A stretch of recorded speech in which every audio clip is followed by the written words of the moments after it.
ना Nimacharan Singh deputy superintendent excise Athagarh excise commissioner sir मोर Narasingha Bhol sir एवं कलेक्टर कटक अरविंद डाकुआ सर तथा superintendent excise Cuttack Patel sir को निर्देश क्रमे अबकारी टीम बांकी बजार टीवीएस शोरूम पाखे पेट्रोलिंग करता समय एक विशेष खबर पाइले कि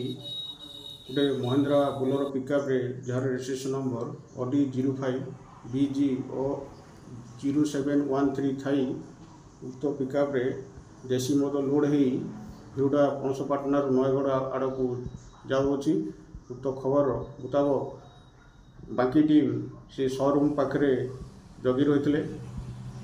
उक्त खबर मुताबक से भाई गाड़ी आसुवार देखी बाकी टीम शोरूम पाखे डिटेन कले और डिटेन कर गाड़ी चालक को पचार नाम धर्मानंद जेना कहले घर वासुदेवपुर थाना आठगढ़ एवं गाड़ी रे लोड होता समय कौन जिन पचार से देशी चोरा मद बोली स्वीकार कले यापर बाकी अबकारी टीम आईसी माझी बाबू विधिवत भाव में तलाश कर 1050 लिटर आइडियल मद जबत